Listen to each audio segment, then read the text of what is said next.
All right, so welcome to, I don't remember what episode we are on in Heroic Play, but we have our special guest, technically episode 2 with our special guest, Michael, the Runic Elk, the happy knife, the sad knife, the overall great swag master, the swag master, the tournament man flew out here for our tournament, which will literally be in like less than an hour, oddly enough. So this might be a shorter episode, but thank y'all for waking up early so that we could film this. Oh yeah, more Guild Ball. Yes, Guild Ball. So we're going to talk about two things in this episode. The first thing is going to be Michael's overall experience with the game before the Dark Ages, during the Dark Ages, and then after the Dark Ages, and then our Kingdom Cup experience that we're going to be doing and that we've had in the past. So Michael, what do you think about, tell us about your journey, just in general. So my entire miniatures history is in 2003.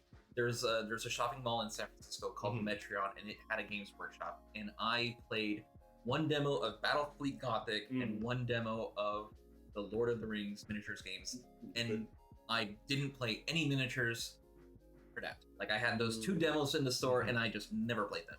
I never played anything. Did you not enjoy them, or just like did it and it was like I don't think it fit for me. Okay. I don't think it was a fit for me. And then 2018 happened, and the store was doing an inventory clear out, and I mixed up Guild Ball with a board game. I think it was called Caldwell City of Thieves or something, or Guild of Thieves, something like that, where it was an asymmetrical board game with, miniatures, and I was like, oh, I think this is the game that I played. Opened up the box.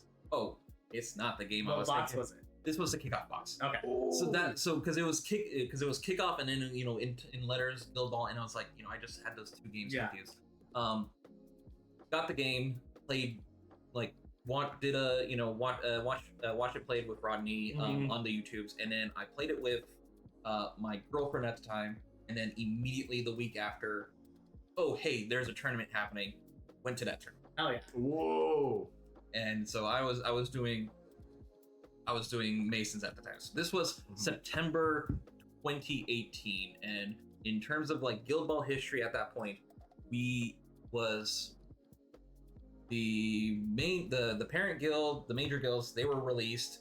We didn't have third captains yet. It was the next two PVC boxes to be released in November of that year, November 2018, was going to be the Navigators and the Crooks. So it was literally next week after this tournament, season 4 starts. We got the rule errata about AoEs and the ball marker, and then the tap in rule finally got hard coded into the game. I don't think that's the heyday of that was end of season 3, transition to season 4 was the greatest time to get into Guild. Yeah, stars kind of just aligned.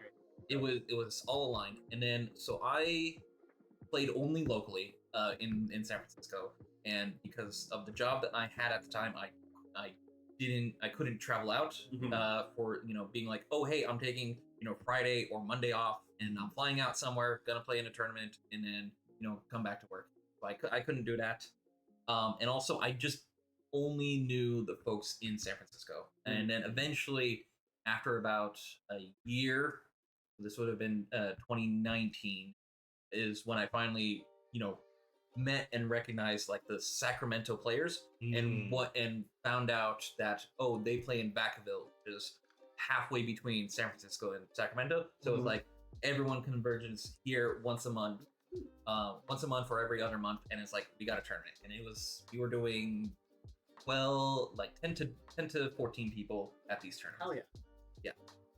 I did one of the first tournaments that I traveled out of the city. This is yes, Vacaville is out of the city, but it's still an hour drive in California is that's not a far distance. That you're still kind of city limits. Yeah. The first tournament I hard traveled, meaning more than 2 hours or more than 2.5 hours. I flew down to San Diego for Kingdom Con, the last Kingdom Con, and that's when I met Octave and the rest of the crew. That was a good tournament. That was one of the craziest tournaments. That was fun. Regan was slapping the wall at one point. Yeah. I remember distinctly there was a game that went to on clock It was so 36 seconds. And I watched that game too. Yeah. I was like, everyone was watching that game. It We was were- the last one. Navigators versus Vbor. Uh-huh. And I believe it was 30 some odd seconds on clock. And the score was like 12 to like 11 or 12 to 10. It was something It was so not tight. 12. Oh yeah. I think it was the beginning. Yeah, Regan won, and His name was Jacob. Jacob? Yeah. Jacob was playing Navigators, and they were still kind of new at the time, so Yeah. not a lot of people really knew their tech. So we were like, oh my god. It was a lot of things. It was fun. That was pre Dark Times, pre to pause, and then like through Guild Ball, I learned all about the miniature hobbying, and then all about like the miniature culture of like, hey, if you're going to tournaments, like hey, grab a little token to give out to folks, and that bit me real hard. It was like it was infectious, because I was the people I was playing into were like people who like were good players, but also people who played long time Guild Ball, so they had all the models that they wanted. So I was like being like, well, what else can I be getting for the game? And that's when I started finding like stuff on Etsy, and I was finding like other miniature gaming companies and being like, hey, this thing is maybe not hard coded for Guild Ball, but like it's a cool thing. I'm gonna go buy 15 of these and hand them out to the next tournament or the next time we play in the shop. So that was me, and it got to a point seriously throughout about 2 months after I started gaming, and when we had the pandemic shut down in March 2020, where I kind of was like, if I'm going to a tournament, I'm bringing lots of swag, and I'm gonna be trying to find like different swag for every tournament, which is sick. Which we definitely appreciate. Yes. I think you came down once or twice. Yeah. Brought a bunch of stuff for us. It was so cool. We love having Mike. That's right. And we've come full circle to a certain extent, but we'll get back to that. So during the dark times, what was your experience? So during the dark times, I still tried to like that's when during the dark times is when everyone kind of went to Vassal to be getting their Guild Ball fix. And there were people who played Vassal before, and there were some people who played exclusively on Vassal. And there were every once in a while a Vassal tournament, but during the pandemic, that's when the Vassal really was like, we're going to be doing tournaments. And I tried to treat each Vassal tournament as like, this is still a tournament, just not physical. So it's like after the match, I was telling my opponent, hey, you played against me, I have to give you like a token or something. So I had a bunch of I had a bunch of California Guild Ball momentum coins that I had. That's paid. So it was like I was like, all right, shit, it's $8 for postage, but it's like I'm still mailing this out for you. Like, doesn't matter. And because it was like, hey, like I got into the game, I want to be doing this, and I want to be like, hey, we played, we had fun. I'm gonna give you a thing. That's sick. That's so cool. Yeah. And one of the funny thing is I had in I want to say October or November of 2019, I hired a sculptor to sculpt custom ball tokens, because I was thinking during KublaCon, which was March, which is a convention in March in the San Francisco Bay Area. I was going to host a tournament, and these ball tokens were going to be part of the swag bag. I ordered, I think, 250 ball tokens. Oh my gosh. It was like, oh hey, okay, cool. I know you're good for it. The sculptor is saying this to me because it's like I've worked with Vince, who I also did custom ball tokens for, and I know you as a Guild Ball player, you're going to be good for it. But like initial startup cost, like I'd like $1,300, please. No problem. Whatever. I wanted to be having fun for it. I did the final payment and design approval before he started casting, 3 weeks before the national lockdown. Oh. and the final payment was another $1,000 to just be like, all right, I'm casting you 250 of these tokens. Yeah. Like, it's a time commitment. Yeah. So it was like I spent a total of $2,300 on custom ball tokens. I never got to give them out at a tournament, and instead, throughout the pandemic, this is what I was mailing out to my opponents through Vassal tournaments. That's nice. Do you have any left? I think I have like 2 left. Wow. You played a lot of Vassal. That was a lot of Vassal. I played a lot of Vassal. I think I also did give them out to 2 tournaments that I went to that were in person during the pandemic, and one was in Provo, Idaho. Pocatello, Idaho, and in Wisconsin. Right. Anywhere you get out to place. Those were the 2 tournaments I went to during the pandemic time, and it was like these were great tournaments that I went to. That's super cool. What was it? What was your sculpt? So my sculpt, because I'm in San Francisco and we have this thing called clam chowder, except a bread bowl. It's got to be served in a sourdough bread bowl. So I had, like on a checkered tablecloth, a bread bowl with, a little spoon hanging out and like filled with chowder. That's pretty sick. Yeah. That's pretty cool. Yeah, because I got the idea from Vince with Second Win, because part of the swag bag was you get a deep dish pizza as a ball token. I remember that. Yeah, I remember seeing that. Which was really sad because I had tickets to go to Chicago for it. Yes, there was going to be an American WTC tournament in Chicago, but it was June of 2020. That's what it was. Yeah, it was in June, and me and Octave and Regan were gonna go. And it was like the first tournament I've ever decided to actually travel to. Like you have experience traveling to tournaments. I didn't. I was like, I'm gonna get out there and go to Guild Ball. Like I went to LVO one time, and that was fun. But I was like the furthest I'd been for Guild Ball. But it's like but it's so like in your area. But it's like in your area. I'm guessing when Guild Ball was hopping, it was like, all right, we're in Orange County. You probably traveled down to San Diego. You probably traveled like into the LA area. I would say we hosted every tournament. It was once a month. We had a tournament and people from all over would come. But no one was really hosting because we were kind of the hotspot. Okay. So like, if you had a tournament in Lake Forest, 10 people were guaranteed to be there, plus other people converging. If they went to San Diego, there's like 2 people in that meta, and maybe like 4 people would drive from Lake Forest down there. And so then you would have a 6-person tournament. So we just Octave always just hosted. Yeah, because it's like, from my understanding of, it's like an hour and a half from San Diego to here, and it was like, okay, you got to get from the other side of LA to here, or you're coming down from the north with Inland Empire, or with that area called IE. Yeah, we had 3 players from the IE. We had, I want to say, maybe another 3 to 6 in SV. I would say if anyone ever wanted to host in one of those areas, I'm driving. I'm going to invite everyone, carpool. Like, I would make it out there. Just, they haven't, nothing has been hosted around that I've been seeing Longshanks. I check out Longshanks all the time just to see events that are happening in person. I look for the little American flag. I see where it's at. Can I get out there? Is it like reasonable for me to drive or fly? And so far, I haven't flown anywhere. I want to. Yeah, but this was also like pre-2020. Exactly. Okay, cool.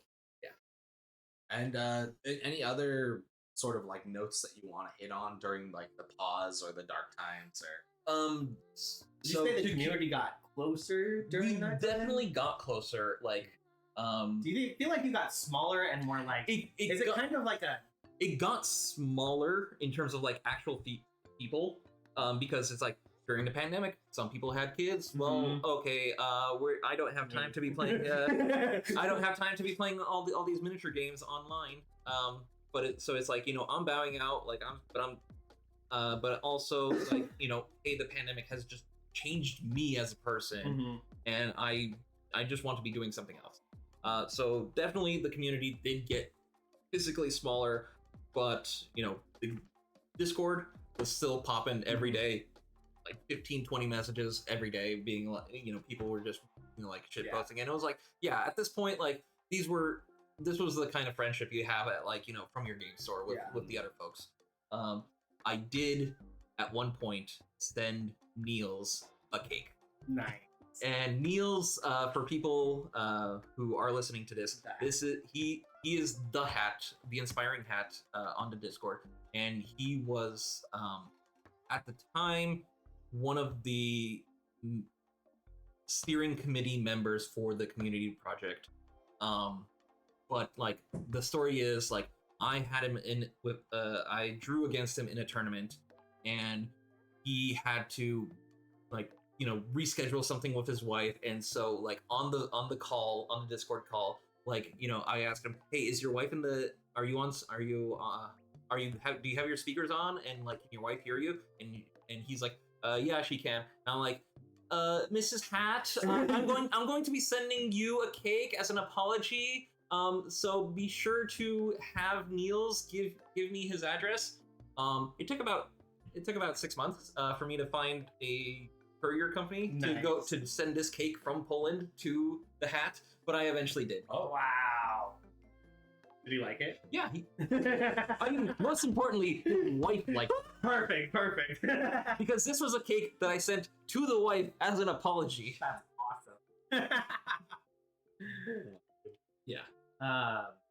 So post return, what were your feelings on SMG's announcement that it was coming back? What was kind of the community's feeling towards new players and old returning players coming in that didn't stick with community projects? Was there any like animosity there, No, or were you like, absolutely you guys are not. outsiders, we've been here, we've been holding it down, or you kind of like welcome everybody back with arms? It was very much sort of like, we understand like the frustration of 20 second half of 2019 and 2020, that we understand your frustration with the game, and if you stepped out of the game at that time, hey, you're back. That's nice. You want to grab a game? Cool. Let's roll some dice, have some fun. For sure.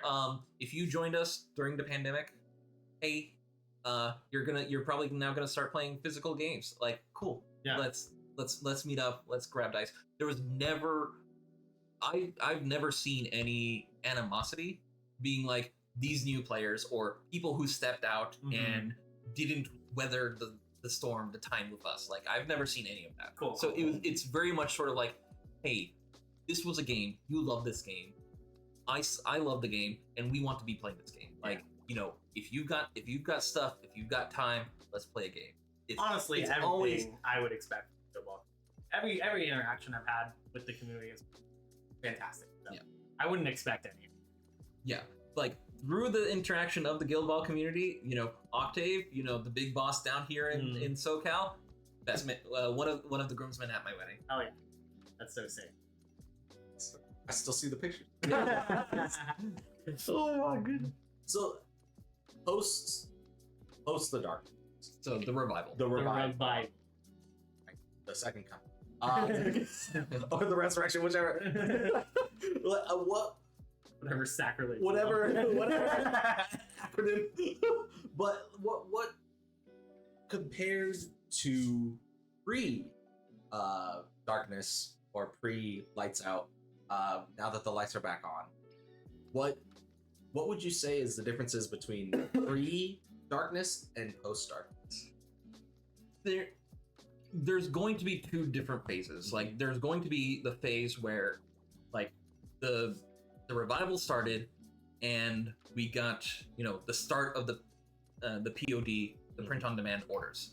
So that's going to be one phase, and then at this point, I want to say, I think they had it like a community posting where it's like 94% or 95%, like some really high number of orders that were from the first wave of people ordering models have been shipped out, or I saw that. have been shipped out, or are currently in the process of going through customs and now going to like final destination relays. Yep. Like, because again, print on demand center is in the UK, and with the Brexit, it's like you now have to do customs to get out of England into the rest of the EU, and you have to get out of customs if you're shipping into Canada, into the United States, or anywhere else. So those, I'm seeing those as two distinct phases, where it's like the big swing of like we're back,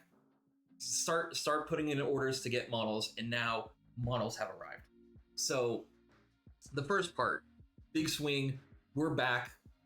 It was very much sort of like there's a lot that SFG had to do to catch up, and they also needed to clearly state what are their goals with the game, and also what are their goals for the interactions with the community that was playing the game and was maintaining the game during the pause.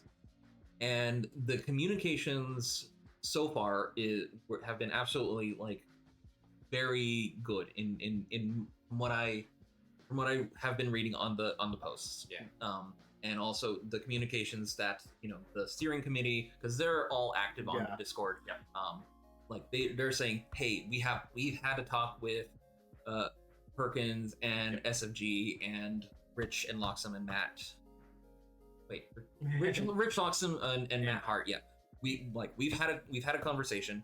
We can't say what it is, but we've had a conversation speaking about something like this. So the steering committee has been like, we've talked about something like this. We have a talk planned in 2 days. Like we know things that are happening. We know what we can say, and we know that like, hey, if you have something that you're afraid about, like we can't say what is going to happening, but we're going to say like, don't be afraid of that. Gotcha. Very cool. I would say like their initial video when they said like, hey, we know there's a bridge that need to be built in the community.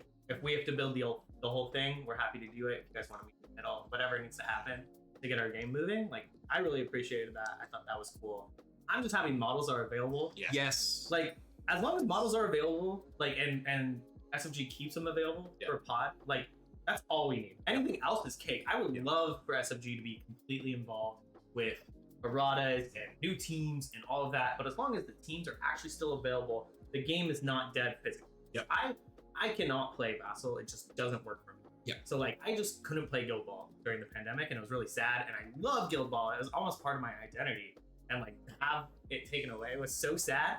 And so we got into other games or, what have you, like life happened. But now that it's back and like models are available, I can get new players in, say, direct them here, buy me small tier from SMG. Like, as long as that stays available, I'm happy. And then, anything else, I would love more erratas, more teams for them to finish their game. Season 5s, like, I would love more. I always want more Guild Ball, but as long as it's actually available, I'll be satisfied. Once they drop a tournament kit, I think that's when things are great. It's gonna happen. I think they need to. They did say that a tournament kit is being planned. What it will be the contents of that kit, we don't know. We just know at some point in the very near future. So we're talking at least 6-8 months. There, from when this is being recorded, there will be a tournament kit released, and it will be. It's not going to be like the old style where you have to be a pundit in order to go to get a kits or alternate sculpt models and all that stuff to be giving out at your tournaments or at your events or game nights, whatever. It is just going to be flat. They said it is going to be open ordering for these kits. Again, contents we don't know. I hope it's coins. I love coins. Well, it's and quick shout out to Perkins, because I think he's been doing a great job, like reaching out to the community, because he's talked to pretty much anyone who's wanted to talk to him. Like he's talked to us, he's talked to Michael, he's talked to pretty much everybody. He's been on a couple podcasts. Like he's been doing a good job. And I'm happy that he is behind the project. One of the things, because of like when I started playing Guild Ball and the timeline of being like, I started the game, shoot, I'm not traveling internationally for any tournaments. Oh shoot, I'm now able to travel internationally. Shoot, it's the pandemic. Okay, pandemic's lifted, you can travel internationally. Oh shoot, the game's dead. Paused. So I never got a chance to meet with any of the SFG employees, but during not this past Adepticon, but the Adepticon before, I did bring my Guild Ball, my Lamplighters Guild Ball team that was printed, painted, and I was able to show them to Perkins, and he was like so happy. Like you could see sparkles in his eyes, being like, "Dang, you guys as the community did something amazing. These are these are models that we would have been designing. That's so cool. That's so cool. And on that note, let's see how much time we have. Yeah. Because we got a 4 minutes to talk about Kingdom Cup, and I would say if there's another SteamCon, I'm doing everything in my power to get there. I want to go. You know? I hope there's another one. It hasn't been, the registrations haven't been open for submitting events, but I am looking to make an event at LVO because Las Vegas is pretty easy. Yep. So easy for us to get. If there's ever anything at LVO, I'm gonna try and be there. It's around my daughter's birthday. Oh, it's always really hard. But so that might be a bit hard. I am going to be trying to run something at LVO. I know that something that the not Wisconsin, but the Detroit meta and some of the Wisconsin and Chicago guys, they're going to try to do something in the new Adepticon that's in Milwaukee. Like, it might not be hard tournaments, but it's definitely going to be. We've put in an event. We have a room for ourselves. We're going to be playing Guild Ball there in person. Yep. Oh yeah. All right. So Kingdom Con, that's the story for you two because it's your convention, it's your tournament series. I'm the new one. I'm the new guy. So we got Kingdom Cup is back. Yes. You know, it's happening today after this recording. We're so stoked. Traditionally in the past, this has been like our big tournament for the year, where we all meet up and we put in our best to try and beat each other up. We got it back this year. It was kind of like. Was it always Guild Ball? It wasn't always Guild Ball for Octave. Octave used to run other events, but since I met Octave and we've been friends, it's been good. Yep. Okay. And it's pretty much the first Kingdom Con. Well, there's one before you came, 2019. I didn't attend that. I got drunk. There's actually a funny story. I wish I could tell it all, but like Spark Notes was, I was gonna play Brewers. I signed up. It was a 2-day tournament, right? And I missed the first day because I was so drunk out of my mind. I literally, like, I woke up and the room was still spinning. So I was like, I can't be playing Real Ball right now. And I called Octave. I was like, Octave, I can't make it. He's like, I saw you last night. You can't make it. I said, thank you, Octave. Yeah, so that was 2018. Yeah. But we were also running other things. So, like, I actually ran demos for Relic Knights and another game. By Cool Mini or not, it was Wrath of Kings. Ooh. So I was running demos for Relic Knights and Wrath of Kings in 2018. 2019, I came just as a player, and that's when we had that tournament where we all played in for Guild Ball. That was specifically Kingdom Con. That was Kingdom Con. This Guild Ball tournament is the Kingdom Cup because it was held at Kingdom Con. Kingdom Con, that was since last year in 2018. But we've just continued the tradition of Kingdom Cup in May. Okay. And so we finally got it back. We kind of threw it together a little, not last minute, but like the game came back and we're like, dude, we should totally have Kingdom Cup. And still, like, we just got our pod orders from February, like 2 weeks ago. Because we're on the West Coast in the United States. We made a massive order with all of the problem orders in it. And so, like, we ordered like February 8th. Got it in May. Yeah, but you guys had an order of like, what, $400? It was a massive order with everyone. And so I feel like a lot of steam from newer players who ordered in that pod, it kind of went away because there's 3 months of waiting for models. That was kind of a bummer, but you know, we got our cut now. We're gonna try and make it bigger next year. We're gonna try and promote it. Maybe get a venue. Like we're talking, if we could get more people, we want to do a 2-day event. Yeah, we can do it. We were talking. That's the goal for next year. But this year we get like a conference room in a hotel. Yeah. Like, something like pro tip.